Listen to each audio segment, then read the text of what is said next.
The government explained that the cancellation is in no way a diminishment of the significance of a milestone anniversary, noting that other activities, including the presidential broadcast, cultural programs, and the grand finale of a national campus debate, will proceed as planned. Speaking at a World Press Conference in Abuja, the Secretary to the State Government of the Federation, Senator George Akume, described Independence Day as a time for sober reflection and renewed patriotism. He said this year's theme, Nigeria at 65, all hands on deck for a greater nation, underscores the collective responsibility of citizens in nation building. Akume praised President Bola Tinubu's renewed hope agenda as the framework guiding Nigeria's transformation and urged Nigerians to rise above political, ethnic, and religious divisions.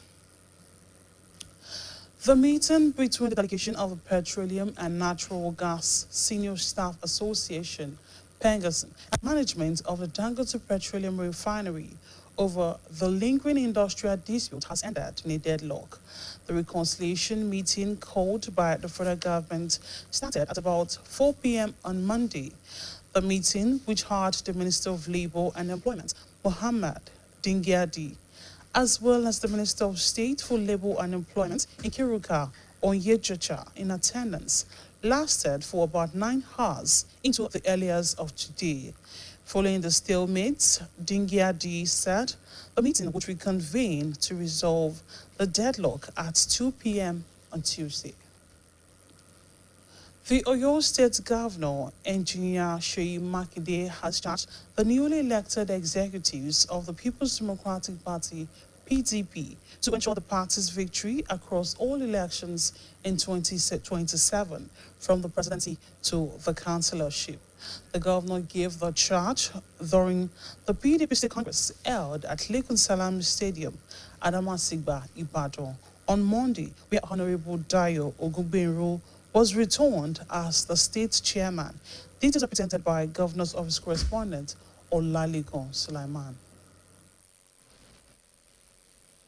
Members of the People's Democratic Party, PDP, across the 3 local governments of the state, on Monday gathered at the Lekun Salam Stadium, Adamasingba, Ibadan, to elect new leaders who will pilot the affairs of the party for the next 4 years. Addressing the delegates at the Congress, Dr. Seyi Makinde reaffirmed the party's determination to retain power in your state beyond 2027. He described the Congress as a vital step in strengthening the People's Democratic Party's hold and consolidating its dominance in the state. The executives that will emerge from this exercise, your mandate is very clear. Deliver PDP from the presidential to the councillorship position in 2027. Ọlọ́run fún wa ṣe o, Ọlọ́run bá wa ṣe o.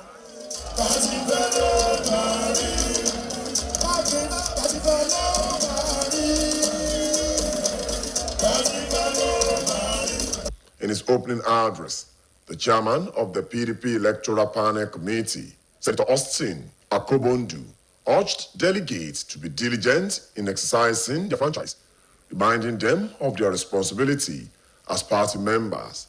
Senator Akobondu commended Governor Makinde for the remarkable transformation of Oyo State under his leadership.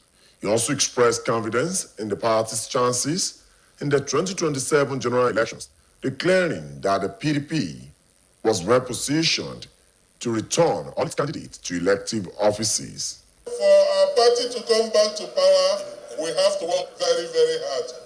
I will continue to pray that the rest of this administration that will lead to next one will be progressive, will be rewarding, possible development.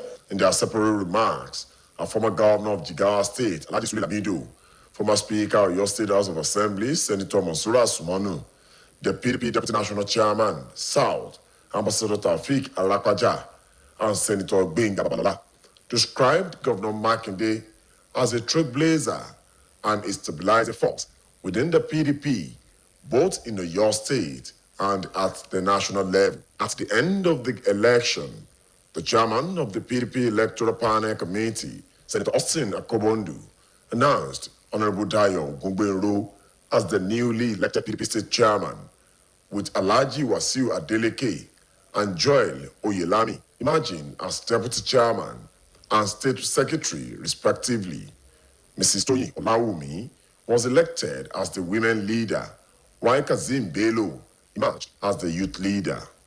Other executive members were also returned unopposed. In his acceptance speech, the newly elected chairman, Honorable Dayo Gungbenro, said the party members in the state shall remain focused, adding that the new executive members will consolidate the good performance of Governor Seyi Makinde. Olalekan Sulaiman.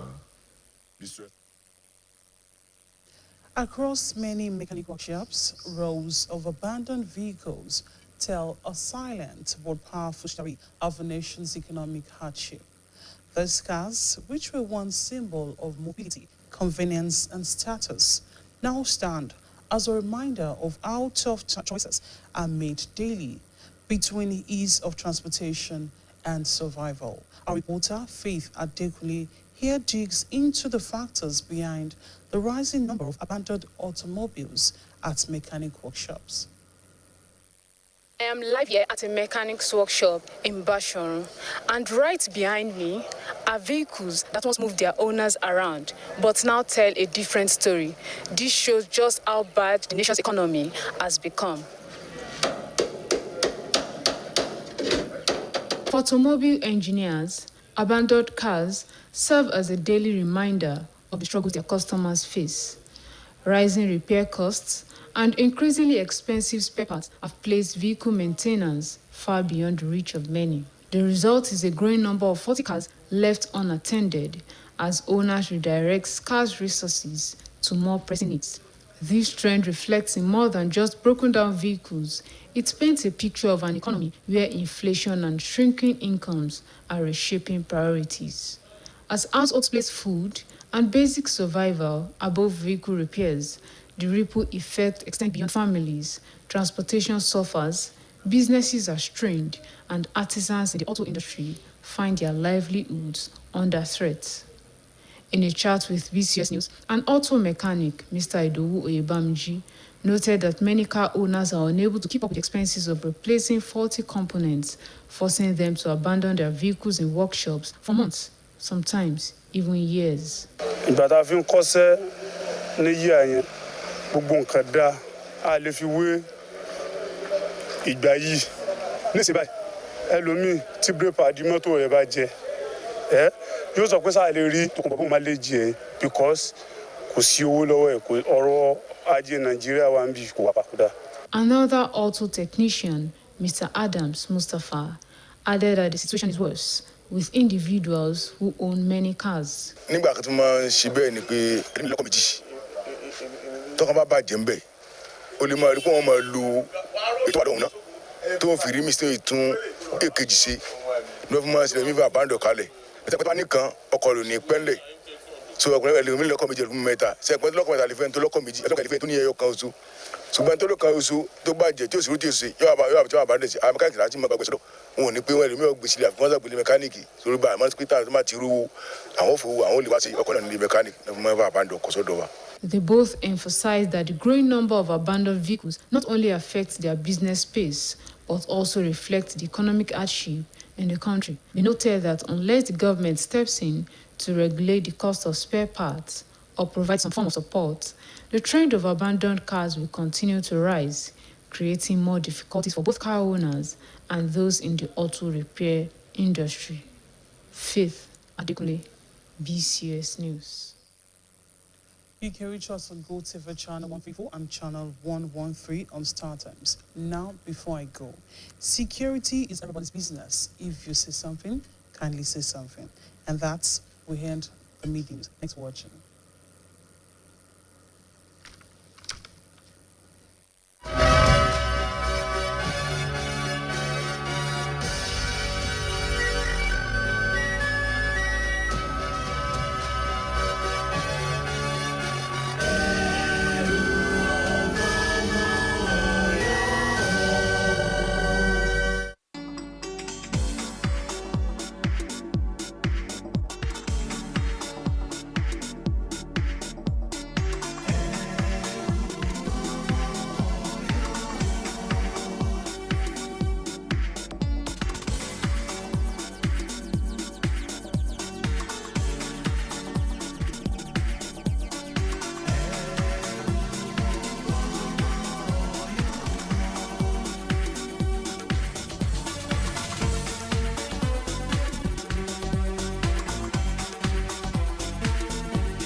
to another episode of Converse in an Apron. I am your host, Roseanne.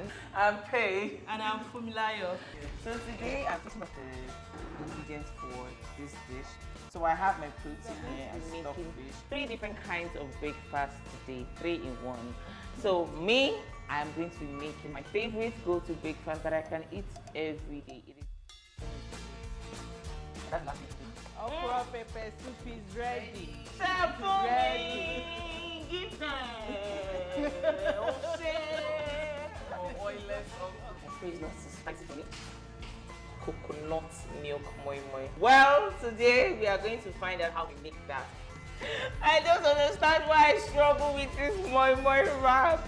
I have found somebody who likes pepper more than food. Wow.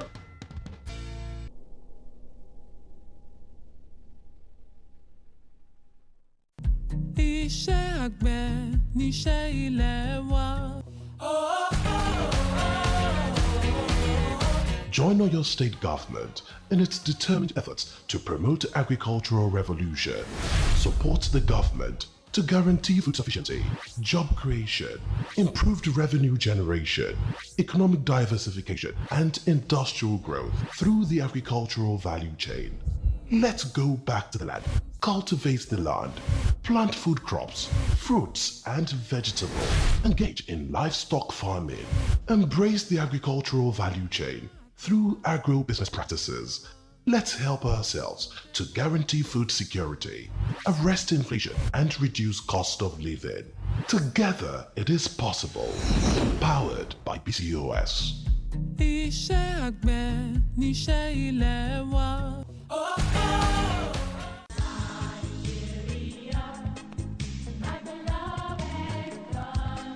Do you know that goods and services being produced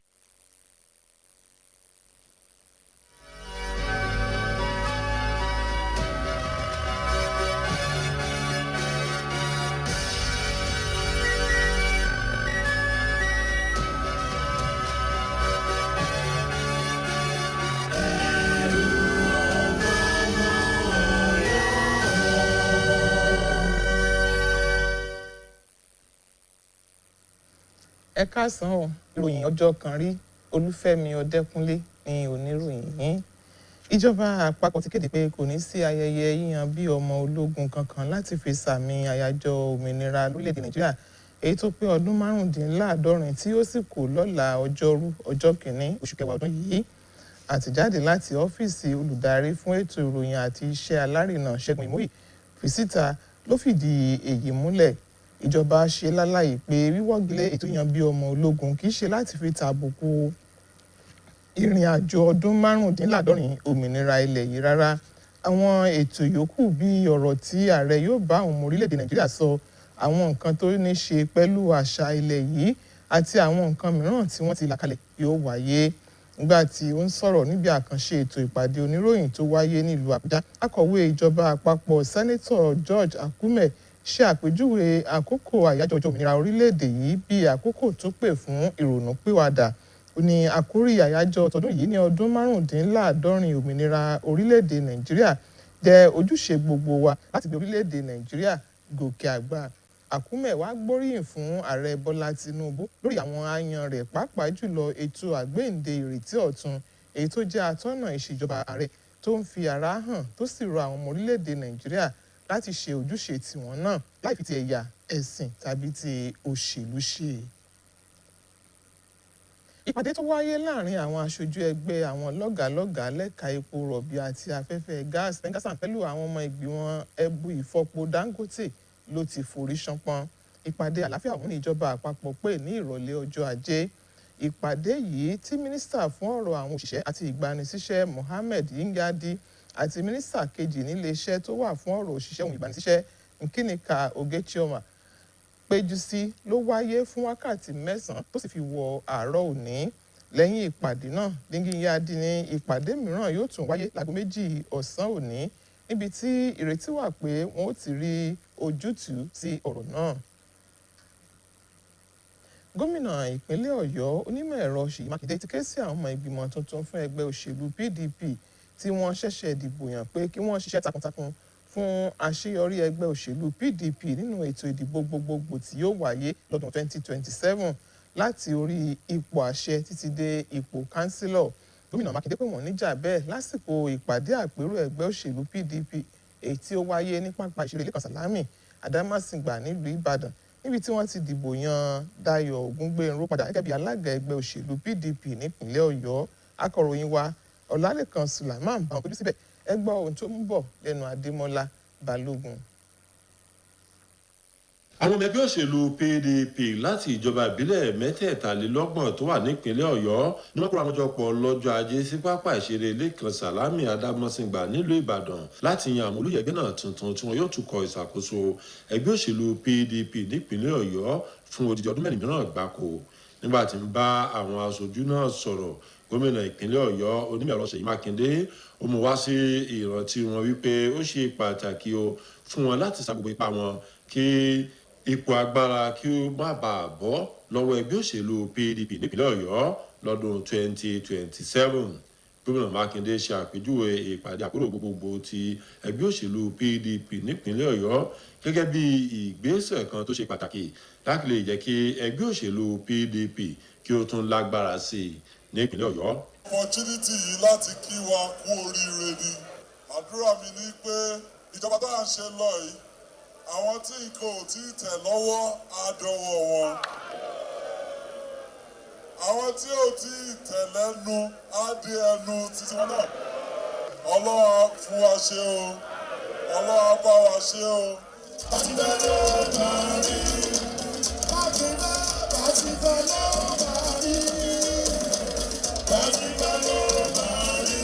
Nínú ọ̀rọ̀ kíni káàbọ̀ rẹ̀, alága ìgbìmọ̀ tó ṣètò ìdìbò àwọn olóyè ẹgbẹ́ òṣèlú PDP nípìnlẹ̀ Ọ̀yọ́ Sẹ́nẹ́tọ̀ Austin Akobando ó rọ àwọn aṣojú náà láti ṣe ojúṣe wọn èyí tí ẹgbẹ́ náà gbélé wọn lọ́wọ́ bó ti tọ́ àti bó ti yẹ gẹ́gẹ́ bí ọmọ ẹgbẹ́ òṣèlú PDP. Sẹ́nẹ́tọ̀ Akobando gbóríyìn fún gómìnà ìpínlẹ̀ Ọ̀yọ́ Onímọ̀-ẹ̀rọ Ṣèyí Mákindé fún iṣẹ́ takuntakun tó ti ṣe nípìnlẹ̀ Ọ̀yọ́ èyí tó ti mú àyípadà ọ̀tun bá ìpínlẹ̀ Ọ̀yọ́. Ó fi ọwọ́ ìdánilójú sọ̀rọ̀ pé ẹgbẹ́ òṣèlú PDP yóò yege nínú ètò ìdìbò gbogbogbò tọdún 2027 èyí tí ó sì mú kí ẹgbẹ́ náà kí ó padà sípò aṣáájú tá a ti mọ̀ọ́mọ̀ lọ́jọ́ pípẹ́.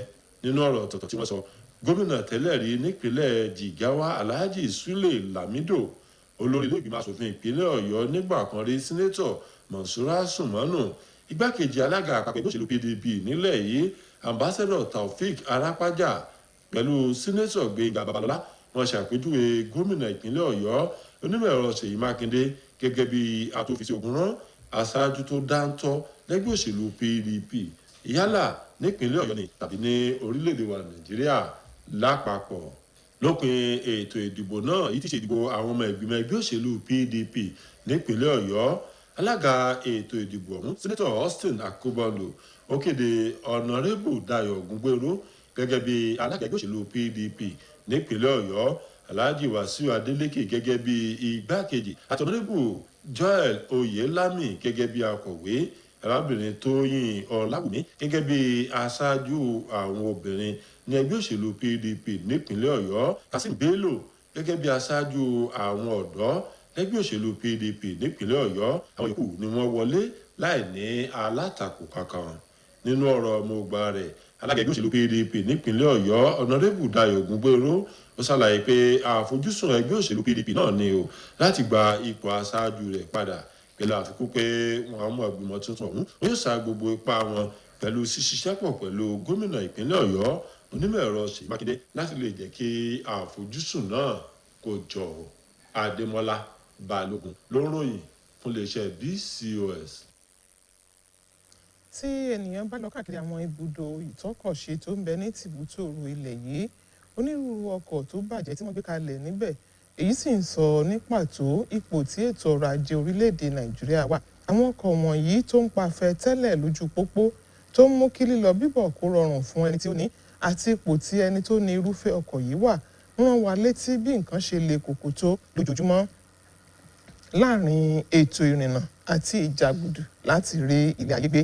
Akọ̀ròyìn wa Faith Adékúnlé bójú wo àwọn ohun tó fà á tí àwọn ọkọ̀ ṣe wà ní wíwà gúnlẹ̀ sọ́dọ̀ àwọn atọ́kọ̀ṣe. Àbọ̀ ìròyìn rèé lẹ́nu Adémọ́lá Balógun lẹ́ẹ̀kan sí.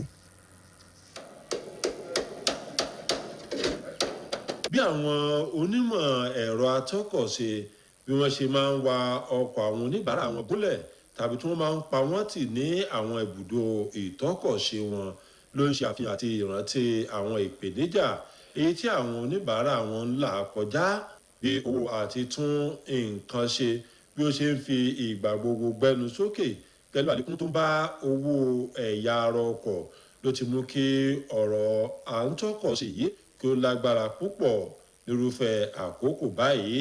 Ipa ọ̀pọ̀ èèyàn ní kò ká à ń tún ọkọ̀ ṣe rárá ká tiẹ̀ wá tó sọ wípé èèyàn ra irú mìíràn. Àwọn ìpèníjà yìí ló sì mú kí ọ̀pọ̀ àwọn tí wọ́n ní ọkọ̀ tí ó dẹnu kodò kí ó máa pọ̀ sí ní àwọn ibùdó tí wọ́n ti ń tọ́kọ̀ ṣe nítorí pé ọ̀pọ̀ àwọn tó ní àwọn ọkọ̀ wọ̀nyí ló gbà wọ̀ wípé bí igi bá rí lugi tòkè rẹ̀ làkọ́kọ́ rí. Bí àkọsílẹ̀ àwọn tí ọkọ̀ wọn tí wọ́n ti wá wà wọ́n gúnlẹ̀ ṣe ń pọ̀ sí ló ṣe àfihàn ipò tí ètò ọrọ̀ ajé orílẹ̀-èdè wa Nàìjíríà wà èyí tí ó ti dagun tó sì jẹ́ pé owó tó ń wọlé kò ká àwọn nǹkan tí ó jẹ́ bùkátà tó ti wà nílẹ̀ rárá. Lọ́dọ̀ ọ̀pọ̀ àwọn tọ́rọ̀ yìí kàn oúnjẹ àti àwọn ohun èlò inú ilé mìíràn ló jẹ́ ohun tí ó ṣe pàtàkì tí ó sì ṣe kókó lórúfẹ́ àkókò báyìí. Nínú ìfọ̀rọ̀wérọ̀ pẹ̀lú akọ̀ròyìn iléeṣẹ́ wa BCOS àti atọ́kọ̀ṣe kan ọ̀gbẹ́ni Ìdòwú Oyèbámijí ó ṣe lálàyé pé àìníkápá láti ṣe àtúnṣe àwọn ọkọ̀ yìí ló jẹ́ kí àwọn olówó àwọn ọlọ́kọ̀ yìí kí wọ́n pa wọ́n tì sí ọ̀dọ̀ wọn. Ìgbà tá a fi ń kọ́ṣẹ́ ní yíyà yẹn gbogbo nǹkan dá a lè fi wé ìgbà yìí ní ìsìn báyìí ẹlòmíì tí bí pàdé mọ́tò rẹ̀ bá jẹ yóò sọ pé sáà lè rí tòkunbọ̀ bóun má lè jẹ because kò sí owó lọ́wọ́ ẹ̀ kò ọ̀rọ̀ ajé Nàìjíríà wa ń bì kò wà pa kò dáa. Nínú ọ̀rọ̀ tiẹ̀ náà ọ̀gbẹ́ni Adams Mustapha tóun náà jẹ́ atọ́kọ̀ṣe ó ṣàlàyé ó ní ó kọjá ohun tí ọ̀pọ̀ lérò tá a bá ń sọ̀rọ̀ nípa àtúnṣe ọkọ̀ àti àwọn èyí tí ó ti dẹnu kọlẹ̀ tí ó ti di ohun tí wọ́n wà gúnlẹ̀ láwọn ibùdó tí wọ́n ti ń tún ọkọ̀ ṣe. Nígbà kan tó máa ń ṣe bẹ́ẹ̀ ni pé ẹlẹ́mìí lọ́kọ̀ méjì tó bá bàjẹ́ ń bẹ̀ ó lè máa rí pé wọ́n máa lu ètò wà lọ́hùn-ún náà tó ń fi rí mísìn tún èkejì ṣe ní wọ́n fi máa ń ṣe mímú àbáńdọ̀ kalẹ̀ ètò ẹ̀pẹ́ tó wá ní kan ọkọ̀ lò ní ìpẹ́lẹ̀ so ọkùnrin ẹlẹ́mìí lọ́kọ̀ méjì ẹlẹ́mìí mẹ́ta ṣe ẹ̀pẹ́ tó lọ́kọ̀ mẹ́ta lè fẹ́ tó lọ́kọ̀ méjì ẹ̀tọ́ lọ́kọ̀ lè fẹ́ tó ní ẹyọ kan oṣù ṣùgbọ́n tó lọ́kọ̀ oṣù tó bàjẹ́ tí òṣèlú tí ò ṣe yóò àbá dẹ̀ sí àwọn mẹkáníkì láti máa gba ogun ẹ̀ sọ́dọ̀ wọn ò ní pé wọn ẹlòmíì ọgbìn àpọ́nlọ́pọ̀ mẹkáníìkì sórí bá àmọ́ pítà tó máa ti rú àwọn òfò àwọn olè wá ṣe ọkọ̀ náà ní mẹkáníìkì náà fún mẹ́fà àbájọ sọ́dọ̀ wa. Àwọn méjèèjì mẹ́nu bà bí àpatì ọkọ̀ ṣe ń pọ̀ sí i lọ́dọ̀ wọn èyí tó sì ń ṣe ọ̀pọ̀ àkóbá fún wọn. Àwọn akọ́ṣẹ́mọṣẹ́ méjèèjì ọ̀hún wá dábàá ọ̀nà àbáyọ wípé ó ṣe pàtàkì kí ìjọba fi òté lé iye tí wọ́n ń ta àwọn èròjà ara ọkọ̀ tàbí kí wọ́n ṣàgbékalẹ̀ ọ̀nà láti ṣe àtìlẹ́yìn fún àwọn tọ́rọ̀ yìí kàn èyí tí ó lè jẹ́ kí ìgbé ayé kó rọrùn fún mùtúmùwà. Adémọ́lá Balógun lóròyìn fún iléeṣẹ́ BCOS. Láti túbọ̀ jẹ ìgbádùn àwọn ìròyìn tó ń jáde nílé iṣẹ́ wa ẹ darapọ̀ mọ́ wa lórí ẹ̀rọ GoTV ìkànnì 134 àti lórí StarTimes ìkànnì 113. Ǹjẹ́ kí n tó parí ìròyìn tí gbogbo wa ní ọ̀rọ̀ ètò ààbò jẹ́ nítorí náà jẹ́ ká máa sọ̀rọ̀ síta tá a bá rí ohunkóhun tó ń lọ láyìíká wa. Ìròyìn ọjọ́ kan rí fún ti àkókò èkó ní jù báyìí lọ 7 kọjá ìṣẹ́jú 15 ní kẹ́ ẹ pàdé wa fún ìròyìn ìpínlẹ̀ Ọ̀yọ́ títí ìgbà náà ẹ máa yáṣẹ́ o.